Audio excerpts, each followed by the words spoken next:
Terima kasih pemirsa Sultan TV, Anda masih tetap bersama kami di Talk Show Bincang hari ini, di mana pada pagi hari ini kita masih membahas tentang menggali potensi pesisir untuk membangun Banten, di mana upaya ini akan dilakukan melalui kegiatan jelajah pesisir Banten yang merupakan salah satu agenda dari Perkumpulan Orang Banten atau PUB. Dan ini menarik, di mana tadi juga sudah disinggung sedikit-sedikit soal jelajah pesisir Banten, tapi akan kita coba kulik lebih dalam di segmen kedua ini. Dan mungkin yang ingin kita ketahui adalah alasan kenapa akhirnya gitu jelajah pesisir Banten ini ingin dijalankan gitu. Sebenarnya apa yang mengetuk gitu ibaratnya. Ya, latar belakang awal kita ingin menggelar kegiatan jelajah pesisir Banten ini karena ada sebuah fenomena yang menarik. Kalau kita membaca literasi di masa Kesultanan Banten, masyarakat pesisir ini cukup sejahtera karena pusat ekonomi di sana, gitu kan. Tetapi setelah Indonesia merdeka, malah masyarakat pesisir ini terbalik, menjadi bagian yang juga termasuk kategori masyarakat miskin. Nah, ini tertinggal. Ya, artinya ini seperti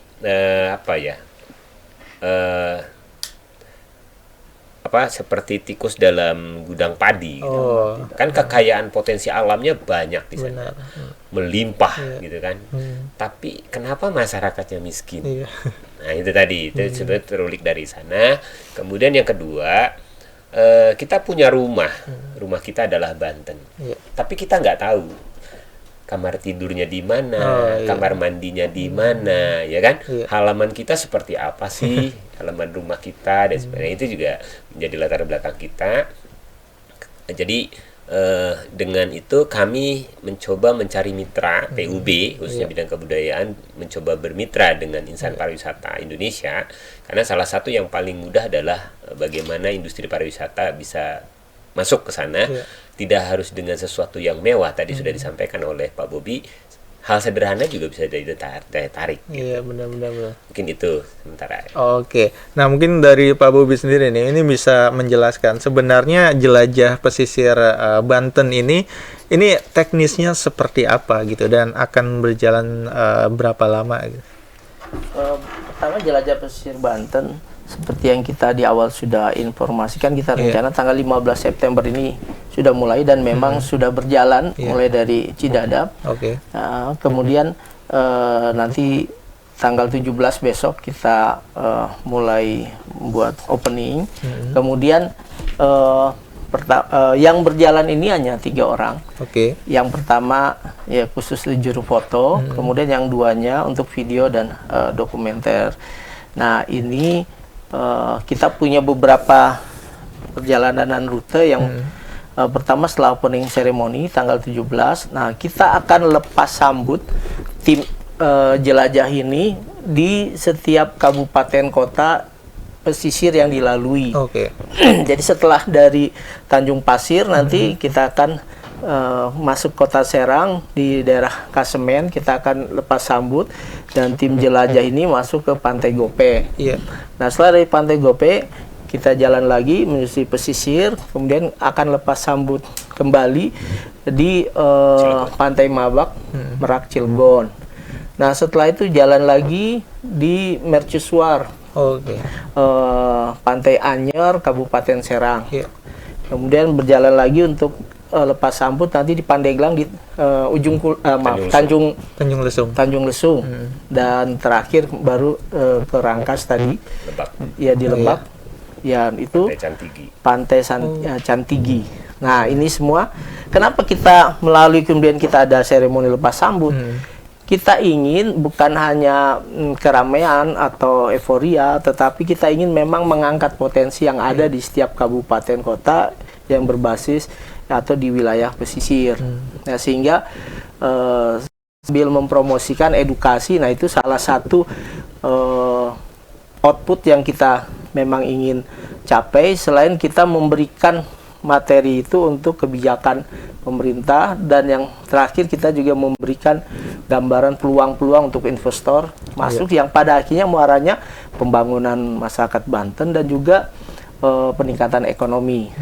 Nah, di dalam perjalanan itu juga nanti di Banten bulan Oktober itu kita juga akan partisipasi, dan karena sudah ada perjalanan kita akan mempromosikan, mempublikasikan dan mengedukasi masyarakat apa yang sudah kita temui dalam setengah perjalanan menelusuri pesisir Banten.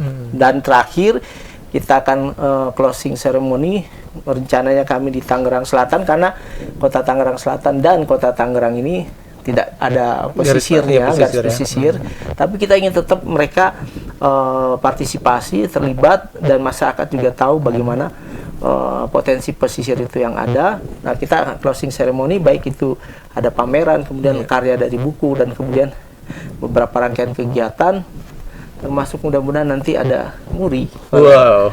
Ya, ada satu potensi kuliner Banten yang di manuskrip itu ya sangat besar. Nah, itu kita akan coba angkat nanti. Itu menjadi satu yang menarik. Apa itu, tunggu aja nanti. Masih dirahasiakan. Siap. Tapi yang pasti itu khas Banten. Khas, sangat khas. Salah satu kuliner yang mungkin sudah dikenal atau mungkin masih banyak masyarakat belum mengenal. Banyak masyarakat menyukai itu, tetapi ternyata belum banyak yang tahu kalau ternyata banyak ragamnya, ratusan. Wah, makin penasaran ya. Penasaran.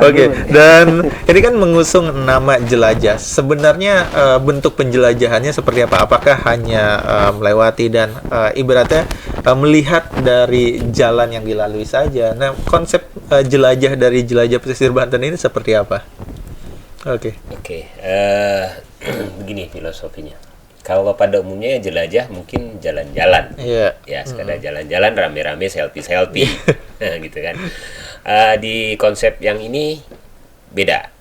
Kami hanya mengutus 3 orang tim penjelajah. Tim jelajahnya yaitu 1 orang fotografer yang sudah mumpuni secara kompetensi, kemudian 1 orang lagi YouTuber.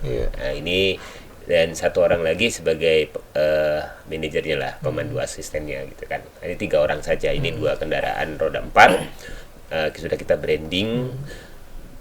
Kita tidak hanya melihat potensi pariwisata.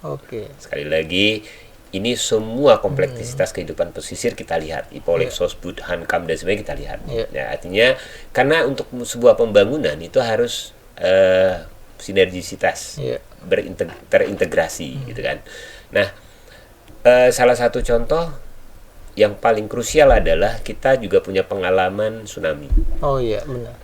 Kita punya pengalaman banjir. Banjir yang terjadi baik di pesisir maupun di tengah. Tapi kita lihat, kita juga akan melihat di sana kondisi muara. Ada berapa muara sepanjang pesisir? Bagaimana kondisi muaranya? Endapannya seperti apa dan sebagainya. Sehingga kan semua yang dari atas kan air turun ke muara. Nah, kalau muaranya sendiri endapannya tinggi, air berbalik. Gitu kan? Sehingga terjadilah kebanjiran di sana. 1. Kedua, bagaimana kondisi hutan pesisir, hutan mangrove, ya kan? Itu juga nanti kita lihat.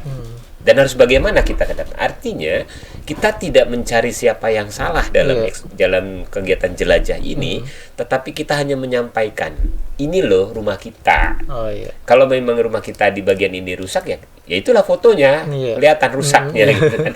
Berarti kan pemerintah punya kebijakan nanti harus bagaimana.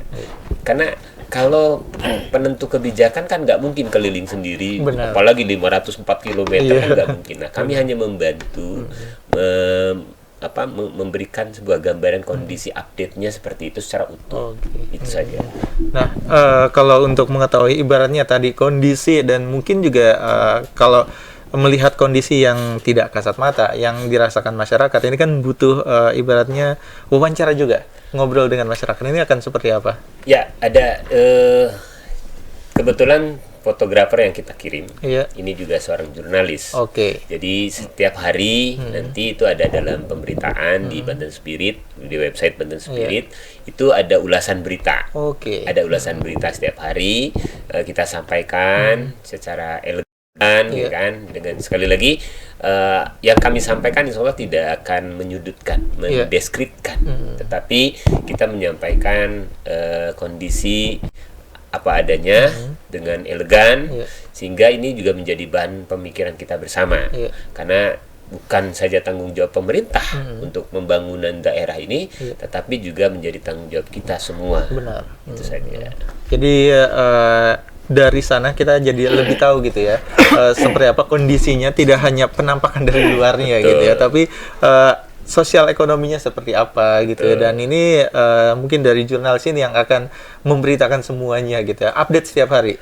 Akan update setiap hari, dan juga di tim kreator Valpi nanti juga akan sama, dia akan termasuk Sultan TV juga akan bantu kami untuk menginformasikan kegiatan jelajah ini, sehingga masyarakat tahu perjalanan kita sampai mana, ada apa dan sebagainya. Oke, dan ini untuk teknisnya seperti apa nih? Mungkin dari Pak Bobi bisa menceritakan, karena ini akan ada perjalanan selama 45 hari dan ini lumayan cukup panjang perjalanannya, sejauh 504 km. Nah, ini teknis perharinya seperti apa? Ya, pertama memang 3 orang yang menjadi penjelajah itu memang jadi Bang Toyib dulu nih. Nggak balik-balik, memang 45-50 hari itu benar-benar mereka konsentrasi menjelajah. Jadi makanya ya kami juga memikirkan semua hal ketika mereka menjelajah juga. Nah, kalau teknisnya sudah ada pembagian hari, ya pembagian hari. Saya dari Kabupaten Tangerang, pesisirnya berapa hari, kemudian terus Kabupaten Serang, Kabupaten Kota Cilegon, Kabupaten Kota Serang tadi, Kabupaten Serang sampai Pandeglang dan sampai Lebak. Ya, jadi akumulasinya 45 hari, sampai jika dipandang masih kurang kita akan tambah ya, bisa sampai 50 hari gitu. Intinya di setiap perjalanan itu ya tadi kita akan expose ya tadi potensi, peluang ataupun permasalahan yang ada, tapi tadi tidak bukan untuk mendiskreditkan, tapi kita ingin memang sama-sama. Jadi kita bukan hanya ingin jadi lemper ya, jadi lempar permasalahan, ya, tapi kita ingin juga jadi misro, mikirin solusi problemnya. Gitu. Karena kemarin menarik di antara acara, jadi kita ini keseriusan kita dan kita ingin kolaborasi melibatkan banyak pihak.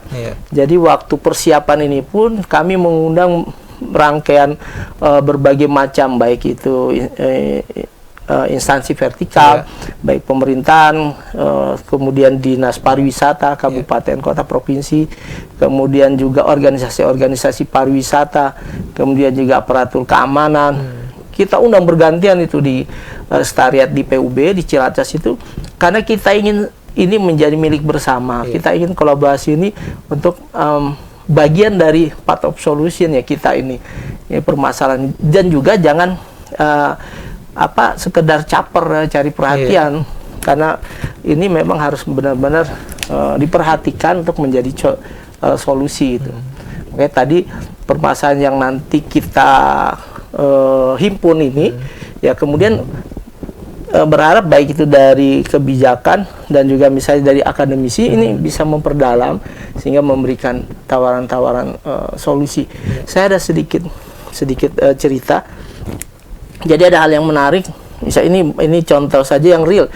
Bagaimana kolaborasi ini berujung pada solusi, berujung pada bahkan bukan solusi yang sesaat, tapi jangka panjang. Satu saat dulu saya pernah mengantar DPRD Banten ini untuk mempelajari studi banding di Bali. Bali itu ada hal menarik karena pertanian ini semakin menyempit lahannya, terkikis oleh industri pariwisata. Mereka petani ini mengeluh. Nah, keluhan itu benar-benar sama pemerintah diupayakan cari solusi, yang maka digandenglah kampus Udayana Bali itu untuk mencari solusi permasalahan ini antara lahan pertanian yang semakin sedikit tapi dengan pariwisata, dan tidak ada yang dikalahkan. Bagaimana itu disinergikan, malah bisa saling mendukung. Nah, akhirnya ditemukanlah bahwa ternyata pertanian yang mau dikembangkan adalah agrowisata tanaman hias. Karena di setiap hotel daerah-daerah wisata itu butuh tanaman hias. Nah, ketika ada upaya gitu, maka dirancang, dan merancangnya itu kita bicara langsung dengan profesor yang merancangnya, dan beliau sampaikan waktu itu di anggota dewan, ini 6 tahun masih minus. 6 tahun itu dalam hitungan pemerintahan itu ini masih minus. Baru setelah 6 tahun baru mulai ada hasil. Karena 3 desa itu dijadikan semua kawasan agrowisata tanaman hias. Dan pemerintah diarahkan untuk buat kebijakan 30% waktu awal-awal, 30% tanaman hias itu wajib dari desa wisata itu. Nah, setelah berjalan, setelah 5 tahun itu negatif atau minus, artinya kalau sekedar tanya punya kepentingan sesaat, nggak dapet tuh orang 5 tahun lewat gitu, 6 tahun gitu. Bahkan nanti Pak Yani bisa nambahkan, Banten itu sebenarnya dengan pemerintah pusat juga sudah dulu pernah ada rancangan 100 tahun pembangunan Banten. Nah, cuman nggak tahu tuh kelanjutannya. Kembali, jadi setelah diberikan dikaji, masyarakat disiapkan tanahnya, edukasi, marketingnya, semuanya itu benar-benar disiapkan matang. Dan 6 tahun itu masih minus, baru mulai dari 6 tahun itu mulai berkembang. Bukan hanya Bali, itu hampir 100% itu semua dari tanaman hias dari desa itu, bahkan terus berkembang desanya. Tetapi sekarang Bali itu sudah tanaman hiasnya itu merambah memenuhi kebutuhan Indonesia, bahkan ke luar negeri, ke Singapura, Malaysia, Thailand gitu. Nah, kita ingin begitu. Solusi itu bukan sesaat, tapi ternyata jangka panjang, sustainable, yang membuat malah terus berkembang, nggak ada selesainya, malah bertambah terus ekonominya, SDM masyarakatnya, dan sebagainya. Nah, ini yang kita harapkan dari potret keseluruhan yang kita dapat dari wajah pesisir Banten ini, itu jadi bahan, benar-benar jadi bahan kajian dan bahan untuk kebijakan yang tadi memberi solusi bukan hanya jangka pendek. Syukur-syukur bisa berkelanjutan. Oke, dan ini sebenarnya tantangan karena seperti yang tadi jadi studi kasus gitu ya. Ini untuk mengembangkan sebuah wilayah atau bahkan sebuah desa gitu, itu membutuhkan waktu 5 tahun lebih. Dan kadang-kadang untuk beberapa pemerintahan gitu ya, mereka tidak ingin membuat sesuatu yang jangka panjang karena mereka belum tentu memimpin sepanjang itu gitu ya. Dan ini menjadi tantangan. Sebenarnya kalau melihat hal itu, mungkin banyak juga terjadi di Banten. Ini seperti apa? Apakah mungkin bisa mencontoh yang dilakukan di Bali, atau mungkin tadi sempat disinggung soal rancangan 100 tahun Banten gitu. Ini apakah bisa menjadi fondasi atau akar yang mungkin bisa akan membangun Banten? Ya, sebetulnya kembali lagi bahwa bukan hanya tanggung jawab pemerintah untuk pembangunan ini. Artinya pemerintah bisa menjadi fasilitator, kan, fasilitator. Kemudian kan bisa saja investor atau masyarakat sendiri ini kan bisa juga dengan ekonomi kreatifnya dan sebagainya. Itu yang bisa kita lakukan. Ada untuk jangka panjang pembangunan di wilayah pesisir ini mungkin aksesibilitas yang paling utama. Jadi kalau tadi nggak ada pemerintah kepala daerah yang lebih dari 5 tahun, belum tentu istilahnya kan, bisa saja 2 periode. Cuma kan yang paling mudah adalah untuk menunjukkan eksistensinya beliau, mereka-mereka yang menjadi kepala daerah, mungkin aksesibilitas. Kita tahu di aksesibilitas di pesisir juga sangat minim. Baru beberapa waktu saja ini kita sudah mulai terasa ada perubahan yang signifikan, tetapi itu belum selesai gitu. Itu baru memulai saja gitu kan. Aksesibilitas ini kan menjadi hal penting untuk meningkatkan ekonomi. Artinya kalau pemerintah memfasilitasi aksesibilitasnya, saya pikir ekonomi akan tumbuh dengan sendirinya tanpa harus semuanya dari pemerintah. Nah, ini partisipasi semua pihak. Nah, dalam misi jelajah ini kami hanya ingin memberikan gambaran. Ini loh kondisi kita loh gitu. Maka mudah-mudahan ke depan banyak akademisi dan sebagainya memberikan sumbang pemikiran dalam workshop atau seminar dan sebagainya, bagaimana ini menyelesaikan solusi atau mungkin melakukan penelitian-penelitian gitu kan, akademisi yang lebih komprehensif gitu kan, sehingga masyarakat pesisir kita menjadi sejahtera. Intinya itu. Oke, jadi itu adalah salah satu goals-nya yang ingin dicapai tentunya ya. Oke, dan ini semakin menarik perbincangannya, tapi akan kita lanjutkan lagi nih perbincangan kita pada pagi hari ini bersama dengan Pak Bobi dan juga Pak Yani. Jadi pastikan Anda pemirsa Sultan TV tetap bersama kami di Talk Show Bincang hari ini.